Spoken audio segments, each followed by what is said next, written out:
Welcome to the Geekly. My name is Jules. I'm Lex. Today is a pretty special day at Geekly Towers because we have a new patron. I love getting new patrons. Yeah, we're up to 3 patrons now. Thank Yay. you for your service. And is the first recipient of one of our T-shirts as well. That T-shirt was posted yesterday. It is currently winging its way across North Carolina. So yeah, we just want to say a big thank you to Shelley Numi. Hi, Shelley. Hi Shelley, how you doing? So that's good news. Other good news, we've seen Endgame. Yeah. Twice. It's in-game twice. And the Battle of Winterfell. I mean, this has been a pretty intense week. As weeks go, yeah, I mean, I just can't think in recent memory of any bigger week, like multiple game-changing things happening on the same week. I have to say, I put off watching Battle of Winterfell for as long as possible. I mean, after seeing Endgame twice, I'm still not over it. And it was just I don't know if I can handle the Game of Thrones, so I watched it last night, finally. Yeah, and Endgame is already number 10 in the all-time highest-grossing films list. Number 10 is only behind Black Panther and the 3 Avengers films now, in MCU terms, breaking every record. As it should. Yeah, great film. We're going to do a spoiler cast later this week for that, but our non-spoiler cast is available now. Let's dive straight in. What are we going to talk about first? Doom Patrol. Let's talk about Doom Patrol. It was kind of a week about talking about the 3 main male characters at different stages of mental, kind of the issues they're going through right now. Larry, we've had a lot of Larry flashbacks. He feels like he has closure now. He might be the only one of the whole team that's kind of moving beyond their mental health issues. He kind of feels like he's sort of getting to a good place, because I mean, until now, despite the fact that attitudes towards homosexuality have sort of changed since the 50s, he still had that kind of very internalized hate towards himself, and this episode sort of let him let go of that in a really kind of sweet way. Yeah, it's interesting to note that when the blue energy comes out, he goes to these kind of dreamscapes. Yeah. And so he can, live moments that he's gone through in his past. And so he's been doing that. He's been going back to see John in the 50s. Yeah. 50s. Saw some moments this week, and then when he was back in kind of the real world, he actually went to see John as an older man. And it's weird to think that he's never really visited him in the past 60 years. And they had this heart-to-heart, and he talked about the fact that after John, he never let himself love again. He's been just completely isolated, and it's now with John, unfortunately, just as they're getting to know each other again, John dies right in front of him, and there was this moment of kind of closure. He finally admitted to John that he loved him back in the day, and he kind of finally is kind of more comfortable in his own skin. Yeah, relatively speaking. Relatively speaking. The cool thing about it, the dreamscapes, was that the negative energy somehow pulled real-life John into the dream. So, he was participating in the conversations and stuff. It wasn't just, a hallucination on Larry's part. It was a legitimate conversation. Which is fantastic. He's oh, am I dead? Is that what's happening? Yeah. It's quite a cool concept, the dreamscapes. And I like that Larry talked about the fact that he hasn't had any relationships since John, but he does have this weird relationship with the blue energy. And he's kind of getting to know the blue energy. They're kind of learning to trust each other. And yeah, I felt happy for Larry just he might be past the worst of it. And that's kind of more than can be said for a lot of the Doom Patrol, really. Yeah, his arc in this episode was kind of the strongest of the 3. Yeah. But then again, I mean, compared to Cliff and Cyborg, Larry is kind of the most fleshed out dynamic character. Again, flesh. Yeah. No pun intended. And at this point, I'm just really kind of looking forward to Larry sort of coming into himself and taking the leadership role, because I think he could do it a lot better than Cyborg, who is trying to lead for all the wrong reasons. Absolutely. I was just going to say, I think he could be a great leader for this team, Larry. So maybe should we talk about some of the people that are less far down the path towards sort of mental health, resolution and closure. So Bump died. That was Cliff's best friend, and he also raised guy who's kind of adopted Clara in Cliff's absence. He died, and so Cliff decided, right, I'm going to go to the funeral because I might see Clara there. And yeah, that was interesting. Rita went with him, so that was sort of an interesting pair up between the two of them, and he dragged her out to a swamp, which went about how you expect it to go. But like, I just kind of found it frustrating because Rita was being very sort of practical and like, you know, you don't need to be here, you don't need to outdo this guy, you just need to talk to your daughter. Yeah. That's all she wants. And Cliff is like, no, I must go find this gold watch. An alligator had eaten when the alligator also ate Bump, and the watch originally belonged to him. It went to Clara, and she then gave it to Bump, like her adopted father, and so it's kind of found its way back to its original owner now. But then someone manages to, there's a great scene where they're in the swamp and this like alligator leaps 10 foot out of the air, like heading at their mouth open, heading for Cliff, and Cliff's like, ah! Somehow he must kill the alligator. Well, I mean, you can retrieve imagine the, that even if the alligator had managed to, like, eat him, or try to eat him, it wouldn't have been very successful, because he's all metal. Like, I mean... So somehow he's managed to get his watch, and he leaves it for Clara. They don't have the conversation, but he's making positive steps, shall we say. He is a better... I think we talked about last week 2 weeks ago when they were in the underground. He is a better man now. That's the kind of what we can say about him. He was a bit of a shit back in the 80s, I think, or 90s. He's developing as a human being, but he's still so many mental health issues. He had another breakdown kind of in the swamp, and Rita thought he'd like fried his circuits, but he's making strides towards just being someone, again, who's more comfortable in his own skin. Again, skin. It's really not working on any of these No, terms. it's not.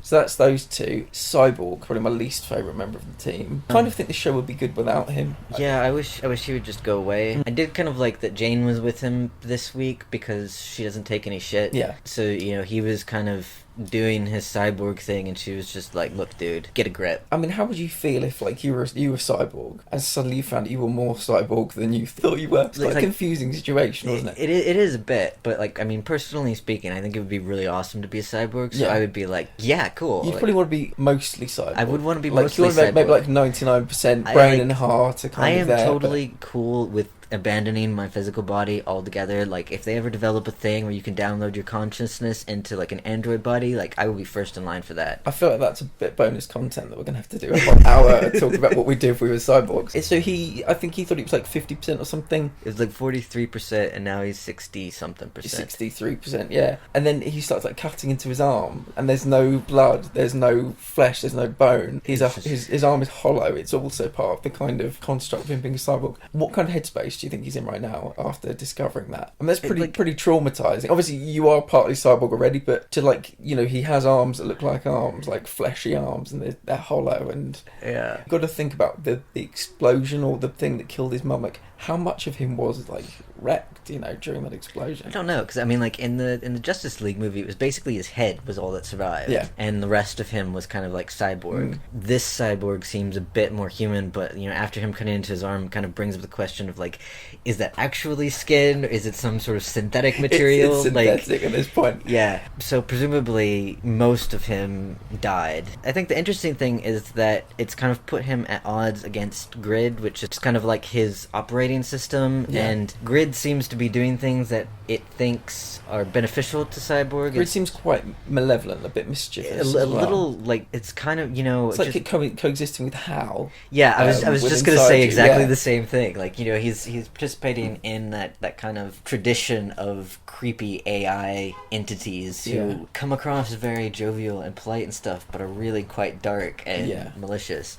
Yeah, I don't know what it's gonna lead up to with Cyborg. I kind of hope that they either do something with him or, like, put him in the background for a bit. At some point we're gonna have the showdown between, obviously, Vic's dad, Grid, Vic, what happened, and that I'm really looking forward to that. I think that's gonna be great. But yeah, Cyborg, probably my least favourite, least compelling bit of the show at the moment, I would say. Rita's kind of just above him, because every so often she has, like, a good moment. Yeah, much like him, I think there is a great story there, but it's not being told yet. It's being saved, I think, maybe for the very end. They seem to, like, really be concentrating on Larry and the negative energy at this point, and maybe kind of, like, now that storyline's sort of resolving itself, they're kind of developing a partnership, a way of communicating with each other. Maybe they'll move on a bit. Also, Cliff has kind of officially left behind his past life, so maybe like, we have these two characters ready to move forward. They'll focus kind of on the sort of more background characters a bit. Season 1 at this point, we're like 13 or something in. Is all of season 1 just going to be these people dealing with their shit? Yeah, I think so. I mean, Mr. Nobody's kind of been forgotten about for a bit. I mean, the Chief has kind of been forgotten about as well.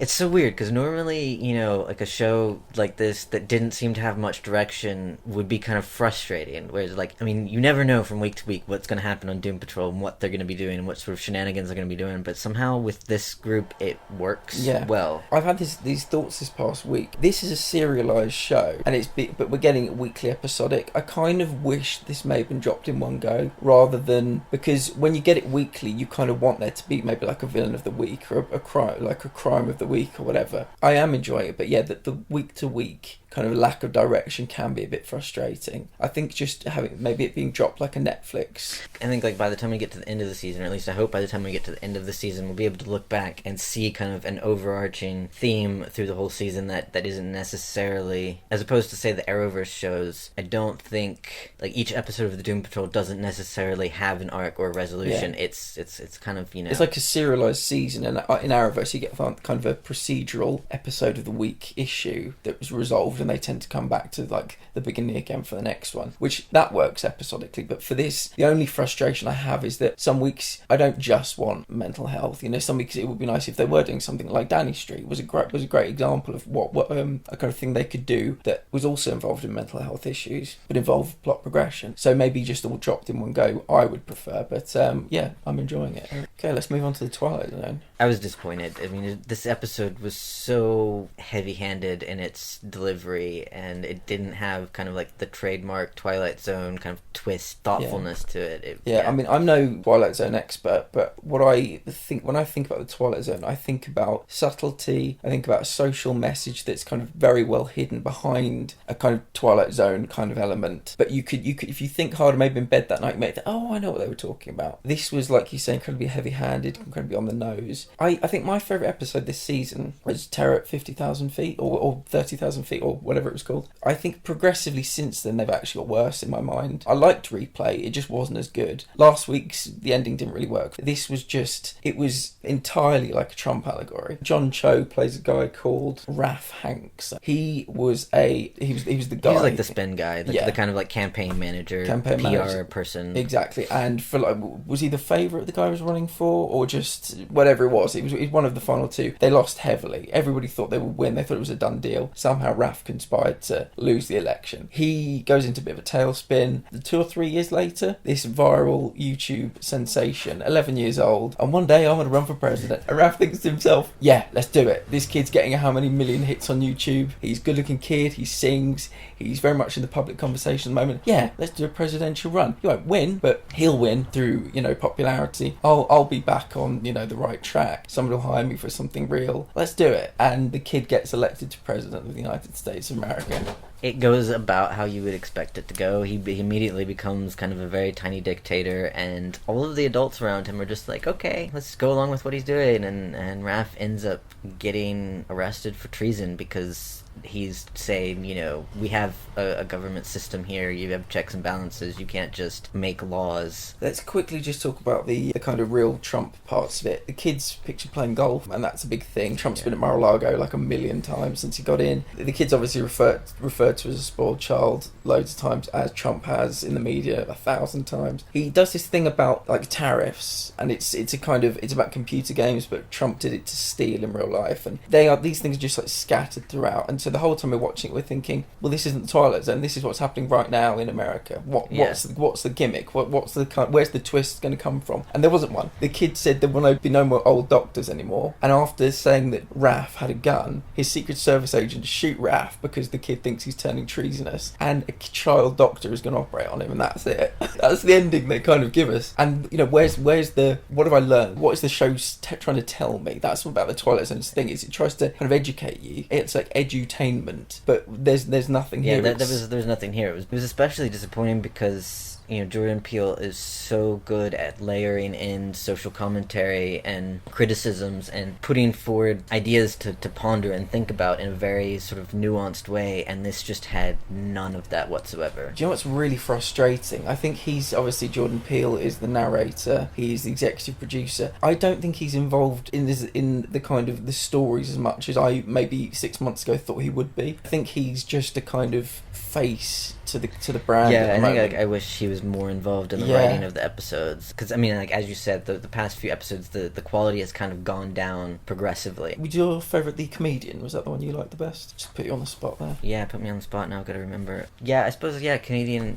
is... The first two were really good, weren't they? And it's just kind of gone off a bit. It's just frustrating. It's kind of felt like, it's nothing hugely major. I mean, aside from this, not counting this episode, I would think like this episode has a lot of problems and is just not very well done for the Twilight Zone. Yeah. Maybe for another show it would have been a good episode, Yeah. but I mean, given what the Twilight Zone is, it was just not in the same atmosphere. Replay had a lot of potential that it just didn't live up to. The Traveler was really good until the end. The ending, yeah. And they just like totally fumbled the ending. Yeah. I'm not ready to give up on it, Yeah. but I am kind of disappointed that the quality seems to be going down.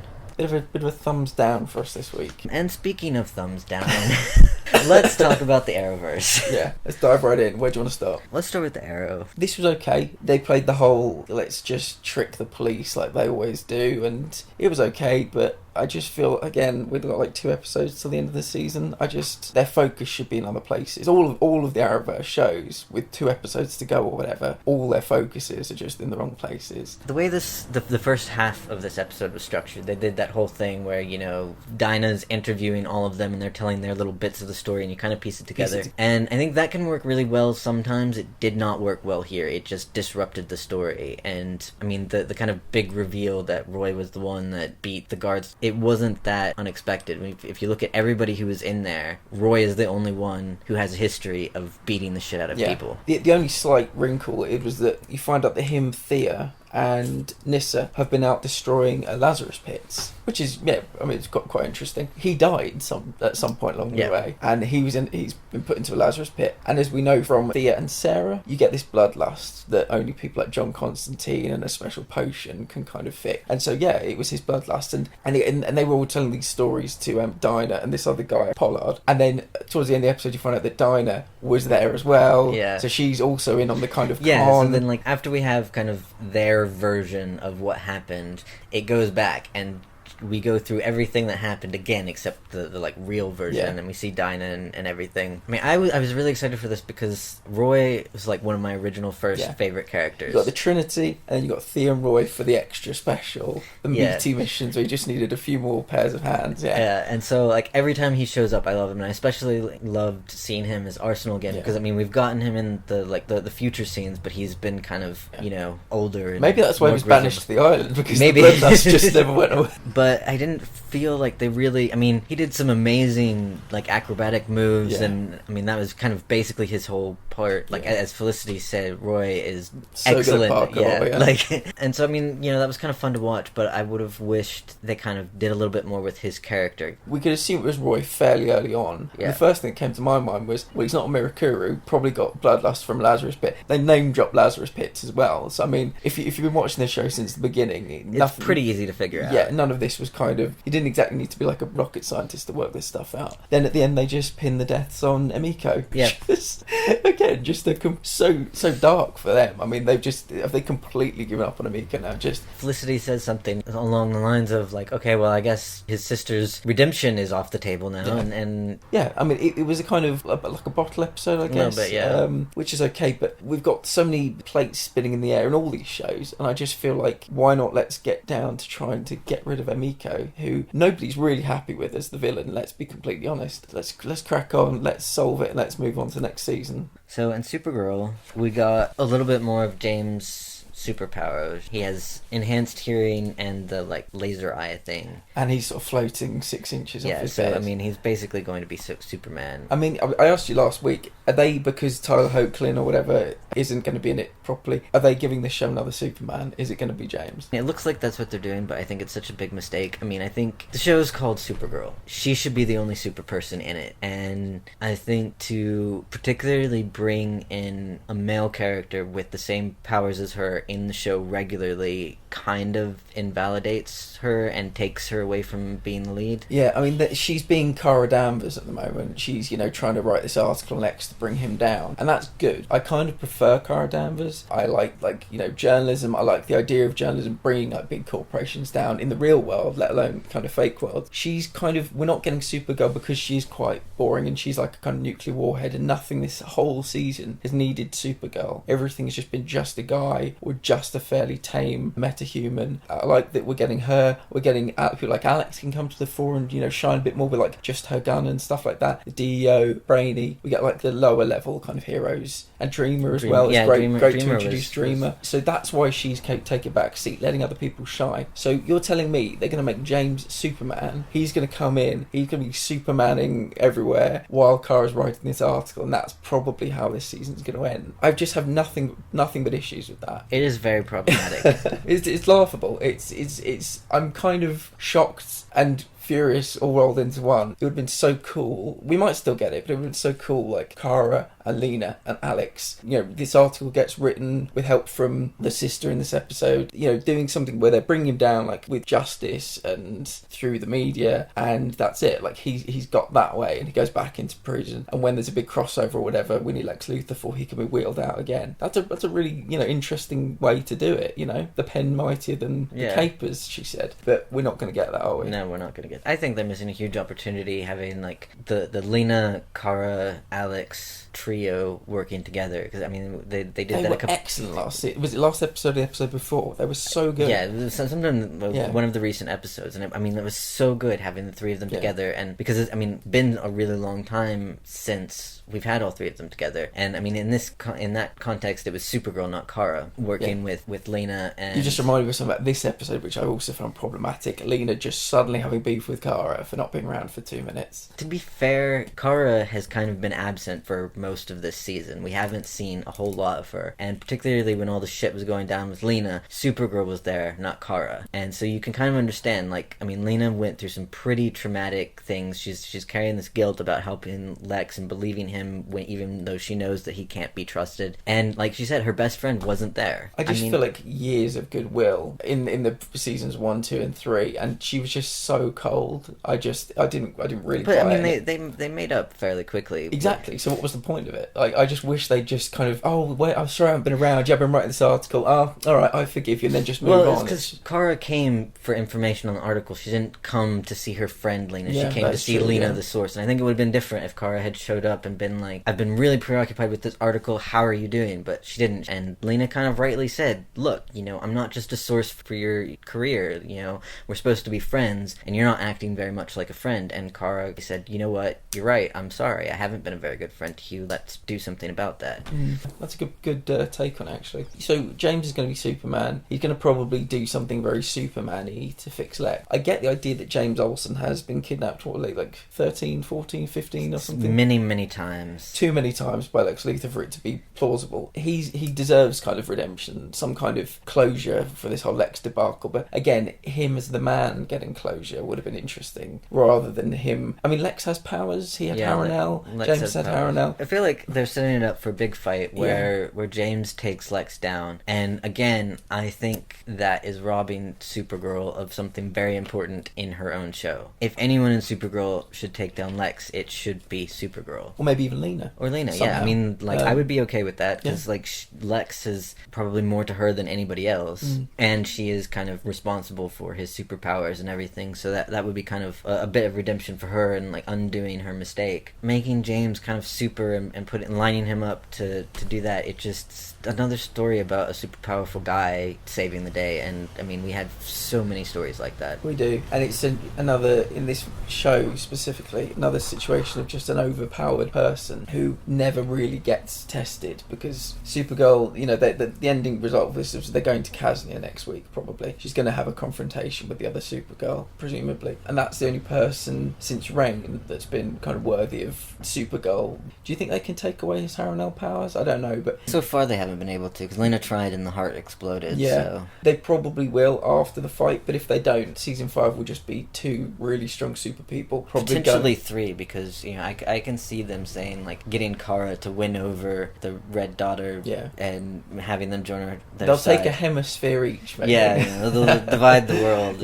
And so just overpowered people in a show that won't give us overpowered villains. They keep needing their wings clipped. You know, Supergirl keeps needing to be They've put taken away her off for- the board so many times in so many different ways, and I think what they should do is look at that and think, oh, we need to up our game when it comes to the villains. Yeah. The only other thing she fought this season was the dragon, which was probably needed her capabilities. Talking of dragons, should we slide straight into Legends of Tomorrow? It's a very tenuous link. I didn't really think that much of this episode. There was an awful lot of focus put on Nate and Zari again, and I was just thinking, like, you know, I don't think the Legends collectively as a team have spent so much time focused on one relationship developing. Like, everybody on the team is working to get Nate and Zari together to the exclusion of everything else they're supposed to be doing. And I don't remember that happening with, like, Sarah and Ava. I think you're right. Obviously, we've got Sarah and Ava who've always just felt organic. They've just worked from day one. I think Ray and Nora, again, just kind of happened. It felt organic. This has always felt from the very beginning like synthetic. Like, it's felt like people are trying to, like, the show's really trying to make this happen. When they were in the corridor and they were kind of in that weird awkward conversation, and Ava was looking at, like, she was watching a car crash happen very slowly in real life, and then they both walked away and she was like, what the hell was that? Like, what did I just watch?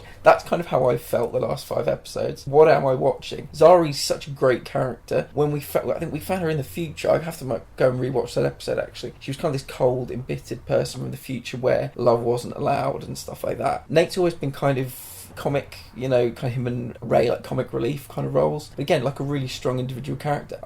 They were so good as friends. It feels very manufactured. Other than Rory, is anybody single? Mona obviously had that thing Charlie. with, I suppose Charlie is single, but again, she looks like the person that Nate used to be with. Yeah. There are 3 couples kind of within the team. And it's not counting Gary and Constantine. That's the one I'm crossing my fingers right now. It's just frustrating. It's taking my mind away from, like, the actual story. So what did happen in this episode? Neron is now in Ray. This whole time he's trying to kind of make Ray kill someone. It's kind of like that whispering devil in his ear, and he's trying to fight him. He tries to use kind of science. He tries to create like a kind of anti-serum. Doesn't really work. And then Constantine kind of comes in at the final moments to attempt to kind of do some kind of spell or whatever. Doesn't work. And Neron not only has got Ray completely because Ray said, like, I'll join whatever your thing is if you spare Nate, because he was about to kill Nate. But he's also whispered in the ear of Gary, and so Gary is now Neron's faithful. Not just whispered into the ear of Gary. Oh, he gave him a very good gift. Yes, yeah. Gary has, had his nipple restored, except now it's a cursed nipple. Yeah. Because it's been in hell. And I have to say, the nipple kind of, like, slurping around on the floor was one of the most disgusting things I've ever seen. So, at this point, you have kind of the 2 most idealistic characters are evil now. I'm more interested in seeing what they get up to than this whole Nate and Zari thing. Much more interesting, yeah. Rory and Charlie doing a thing about Rebecca Silver, his pseudonym for his writing. Yeah, it was alright. Didn't need its own storyline. No, it didn't need like its own Ron storyline. Con 2019 or something. They got the dragon egg. That was my tenuous link when they were in 1933 New York. Nate and Zari. Nora is officially part of the Time Bureau now. She got a little badge. Yeah, it's very cute. So yeah, that was kind of Legends. A bit of an underwhelming episode. Yeah, a bit. Been good since they came back. It's been weird since they came back. Yeah. Well, it's because when they came back, they started really pushing the Nate and Zari thing, and that's kind of been the focus of most of the episodes since then. So instead of, Legends hijinks like we usually get, it's just been this very weak romantic storyline. Let's think about it. Since they came back, we had such a focus on Sarah and Ava, which I was okay with, because they're a good, a really good relationship. They're going through kind of a rough patch, and I wanted them to kind of fight to get back together. So we've had that as quite a big focus. The Nora Ray thing has probably been third in terms of how much screen time they've had, but it's been there lurking background. Nate and Zari has been, like, dominant. A whole fucking episode devoted to sending a text to Nate, and it was just like... It was the one before when they had the Hindu god of love or something. Again, it's the balance for all of these shows is kind of, or the focus rather, is all pointing in the wrong direction. We need some kind of near-on stuff happening now. Yeah, just frustrating. Flash? Like, my problem with this season... Only one problem. It's a very big problem.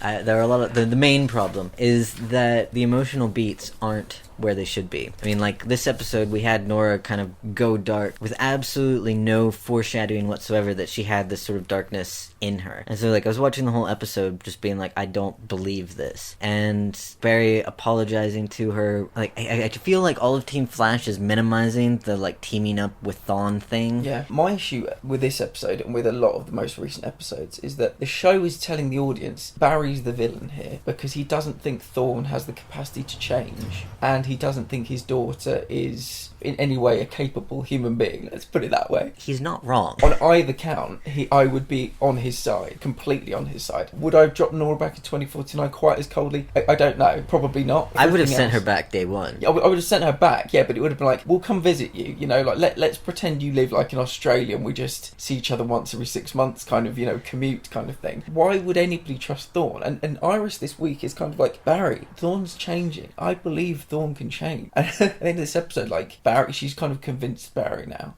Barry's now made up with Nora. So everyone's like... Which also happened very quickly without any sort of, you know, like, all of a sudden everybody was on the same team again without any sort of apology or discussion or, hey, Nora, do not use negative tachyon particles to do shit because it's evil. That's what you said. They're treating Barry like he's wrong and he's the only one who's actually making sense. Yeah, I would be entirely on Barry's side for all of these decisions. I still wouldn't trust Thorne. They've got the MacGuffin of this episode was they're getting this mirror gun that was made from the solar panels of the satellite when it came down. They think that can destroy Cicada's dagger, and it seems that idea came from Thorne. And they're planting this seed that maybe Thorne's changed. Maybe this is a kind of redemption thing. You know, maybe we've been better people since we met Nora. Maybe Thorne's been a better person since he met Nora. And I just wouldn't believe it. Like, he killed Barry's mother, and they're just like, hey, maybe he's changed. Like, it doesn't... Nothing about this guy has said, hey, I'm redeemable, or I have been redeemed. Where are we left? Like 2 episodes left. They're going to destroy Cicada's dagger. And somehow Thorne is going to not be executed and probably be the villain of next season. And Barry will be like, told you. And everyone will be like, well, Barry, who knew that the guy who's committed so many murders and is such a terrible individual, who knew that he was... Total shocker. Let's talk about Nora continuing to be useless. She rounded up 3 kind of villains. And it's kind of consistent and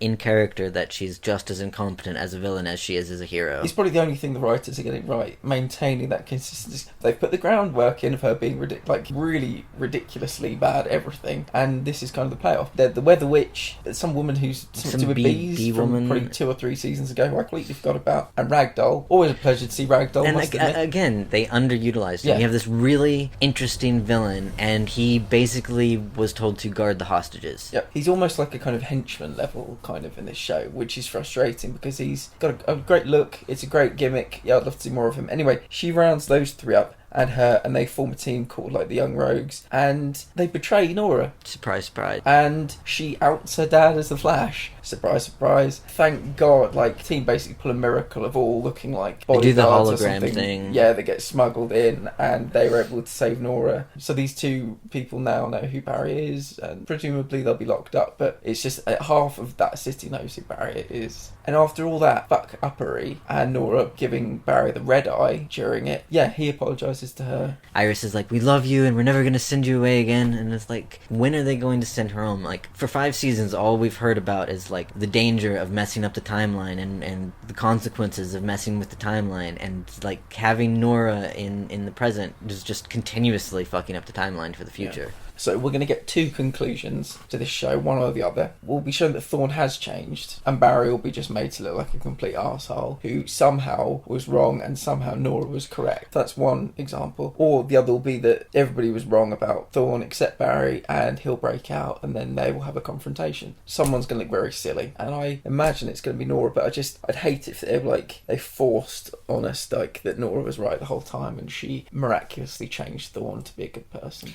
The Flash is kind of the family-oriented show. The Team Flash is mostly family members.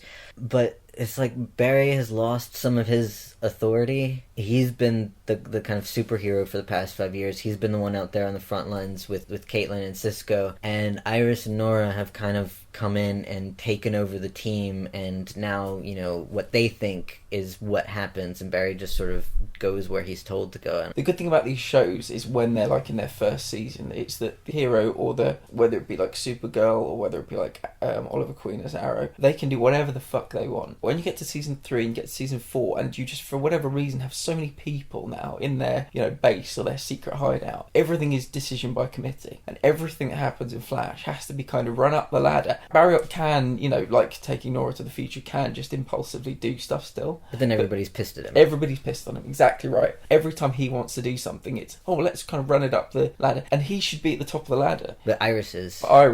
And she's not a particularly good character. No, I mean, she often talks about doing caution. She'll say, let's use caution. She'll then run off to the future to talk to, Eobard Thawne. So, we could say the balance is a little bit off in sort of Team Flash HQ. So yeah, I'd say that's... So in season 3 and season 4 of Flash, we've had a lot of decision by committee. And when you have someone kind of as powerful and awesome as the Flash, I won't pretend to be like a Flash expert, but often in the cartoon, he's like, let's go do it. And he'll run out and do it, And so I think decision by committee can be counterproductive. Especially, Iris she's okay. I don't really think she's that great. I don't think she's terrible. She's kind of a meh character. Having her as the kind of... when you run things up the ladder to her, it can often, you can get not the results you really want, or not the results that don't make for particularly great television. And so just her having such an opinion on Thawne and Nora, and kind of slight guilt tripping out of Barry into being, okay, let's kind of, let's entertain the idea that Eobard Thawne could have a